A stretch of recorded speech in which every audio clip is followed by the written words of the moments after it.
All right, so questions of Sabbath, fasting, things like this, religious things that we're supposed to do.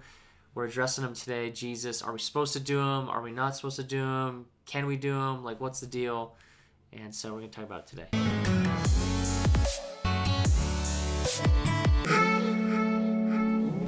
Hey everybody, welcome to Bible Time. Today, my name is Craig. Thanks for joining. This is a place where we read the Bible together every day. And you'll see it on the screen, you'll hear it, but it's really not about me. I'm just trying to help people get in the habit of spending time in God's Word. And I know that habits can become just empty habits sometimes, but this is one that if you do it with the right heart, it should be life-giving every day. That connection, that relational connection with God, at least a place to start. So I want to invite you to read the Bible with me, not out of religion, not out of legalism, but out of a heart that truly says, God, I want to know your heart for my life, and I want to know what I could put into practice today to follow you. So with that, I'm going to jump right in. We're in Mark chapter 2, starting in verse 13. Let's see what happens. He went out again beside the sea, and all the crowd was coming to him. We're starting to see that many people are starting to get drawn to him, and he was teaching them. And he passed by, he saw Levi, the son of Alphaeus, sitting at the tax booth. And he said to him, "Follow me." And he rose and followed him. So you may have heard this before, but if not, I just want to make sure you know that a tax collector in the day would have been highly hated. Like, especially if it was a Jewish tax collector, because the taxes, if it was something that was going to God, like basically a Jewish tax for the sake of the temple, that would have been all done in church, basically, in the temple practice. These taxes are talking about paying the Roman government. And so, first of all, they hated the fact that the Romans ruled over them.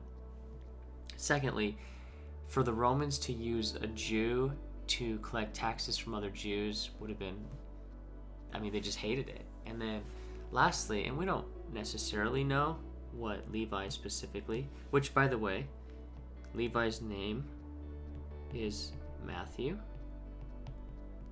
who wrote the gospel. So the other gospel, Matthew, Mark, Luke, and John, this is Matthew.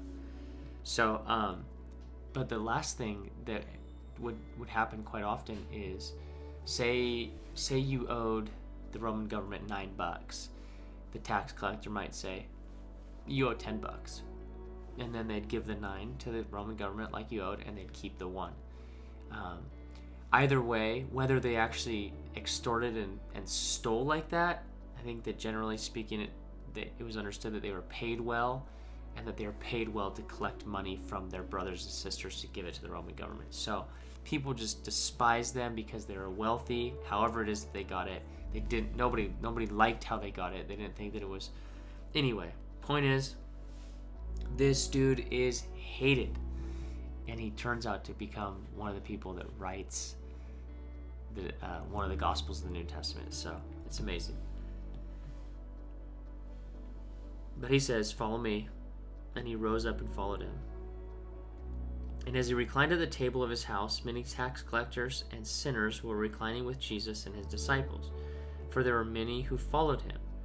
And the scribes and the Pharisees, when they saw that he was eating with sinners and tax collectors, said to his disciples, "Why does he eat with tax collectors and sinners?" So again, a tax collector, people would have hated, generally felt like they were doing wrong and sinning. And then this term sinners, it's like really weird because we just don't think like that. Like, we don't, just even in our society, whether in the church or outside the church, we don't think in terms of like, that person's a sinner and that person's not. I guess there's a lot of people that don't think that anybody's a sinner and don't even think sin's real. There's a lot of people that believe basically that everybody's a sinner, and we've all sinned and fall short of the glory of God, because that's what Romans tells us. But at the time, it was this idea that like some people were, the Pharisees and the really religious people, they were, I guess maybe they believed they weren't sinning because they knew the laws and they were trying to follow all the laws, and a sinner would have been considered to be somebody that just openly embraced and chose to walk in things that were opposite of what God wanted for them. And so I don't exactly know how Jesus hanging out at this guy's dinner table in his house, how Pharisees and scribes are going to even see this. Are they like waiting outside the door, looking through the window?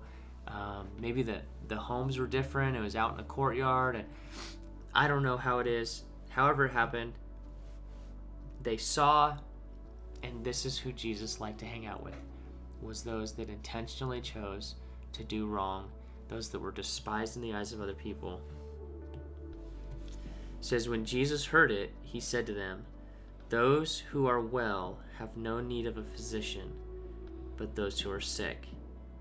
I came not to call the righteous, but sinners.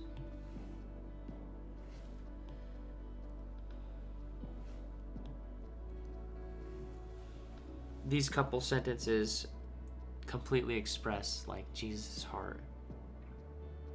He came for the broken people. He came for those that are sick. He came for the sinners. What's interesting is that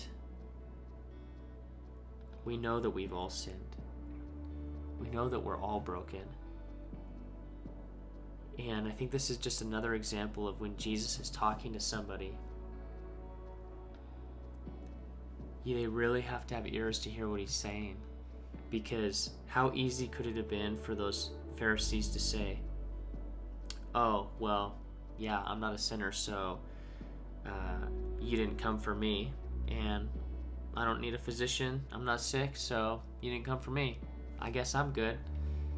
When really what he's saying is he's inviting us to consider that we are all in that camp. No matter how righteous you might be, no matter how many rules you follow, what he's really saying is he's inviting us to acknowledge, no, I'm sick just as much as the next guy. I'm a sinner just as much as the next guy. And we all need Jesus. And what's holding the good guys back from his grace and his love and his salvation is their own opinion that they don't need it. We all need it. Now John's disciples and the Pharisees were fasting, and the people came and said to him, why do John's disciples and the disciples of the Pharisees fast, but your disciples do not fast? And Jesus said to them, can the wedding guest fast while the bridegroom is with them? As long as they have the bridegroom with them, they cannot fast. The days will come when the bridegroom is taken away from them, and then they will fast in that day. No one sews a piece of unshrunk cloth on an old garment. If he does, the patch tears away from it, the new from the old, and a worse tear is made. And no one puts new wine into old wineskins. If he does, the wineskin will burst in the skins, and the wine is destroyed, and so are the skins. But new wine is for fresh wineskins. Those are some deep analogies.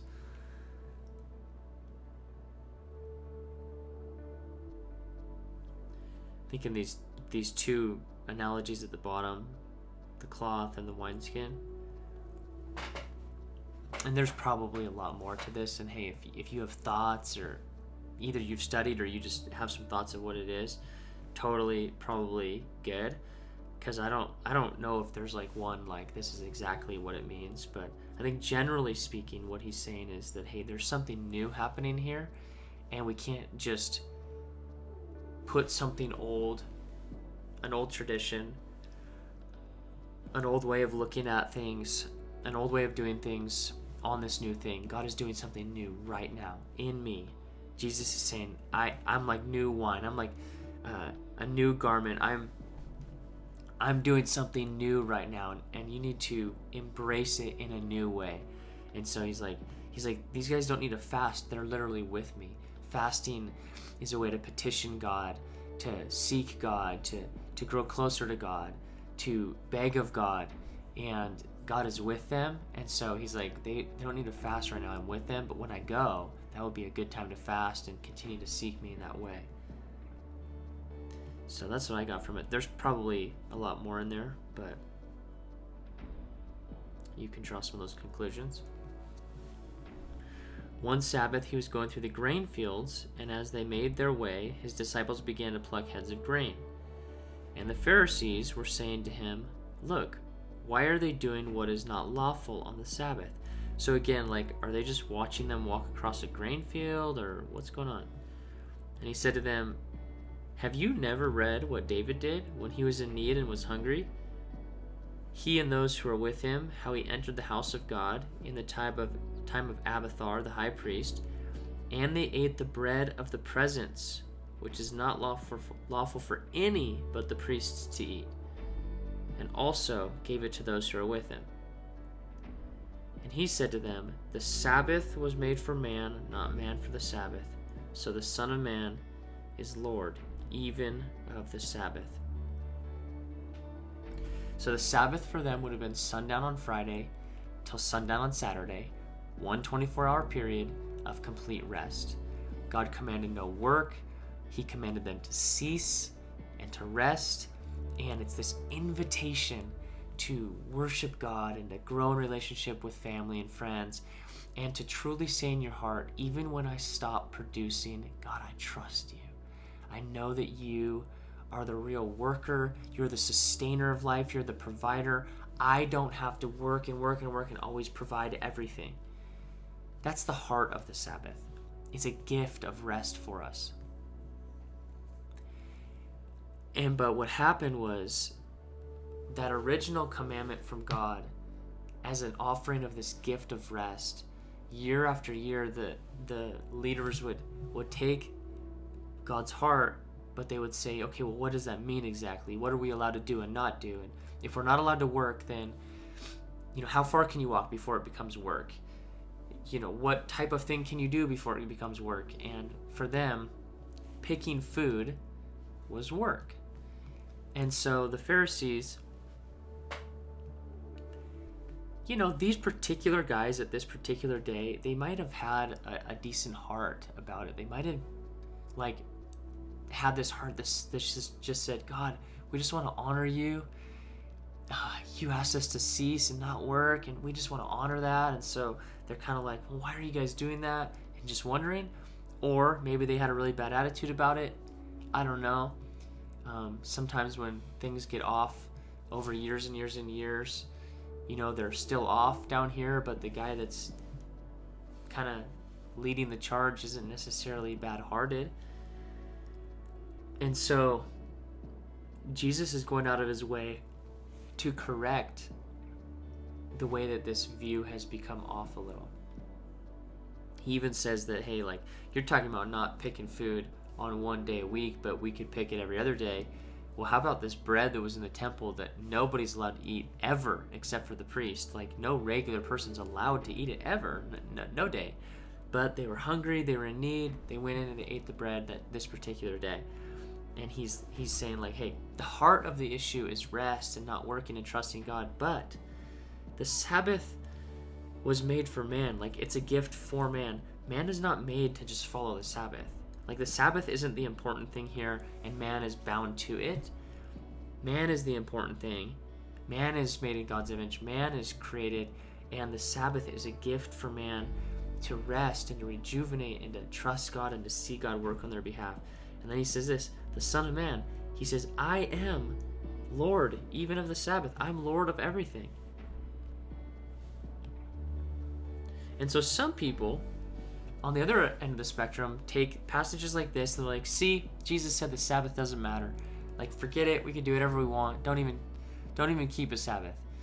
And I don't agree with that either. I think it's pretty clear throughout the whole Bible that God has been interested in us taking a day and resting. And so obviously most modern day Christians celebrate their their day of worship on Sunday, and that's because Jesus rose on Sunday. And so they went from Saturday Sabbath to a Sunday celebration, but still a Sabbath rest, still a day of ceasing and worshiping and trusting God. And so, what we believe is that the heart and the intention was never that specific 24-hour period, but that there would be a 24-hour period or a day of rest in your week. And so for me, mine is Mondays, but yours might be a different day, probably Sunday, I don't know, but I want to encourage you. It's not about being legalistic, like Jesus is clearly saying, but the whole of Scripture definitely informs us that we should set aside a day and we should rest and cease and trust God and let Him work, and that we would put aside all of our work for that day as much as we can. So that's my opinion about Sabbath. I believe that that's founded in the Scriptures and what it teaches. And so there's a number of things that we covered today, probably a lot of good takeaways, but I think this is a really good one. If you're not doing it, just practice this week. Try a Sabbath day. I'm turning off my phone.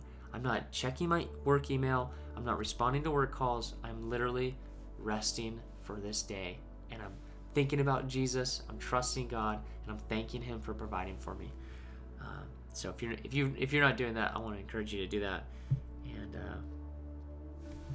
probably some other really good stuff that you may have gotten from today as well. So I'll plan on seeing you chapter 3 tomorrow. Chapter 3 tomorrow. God bless.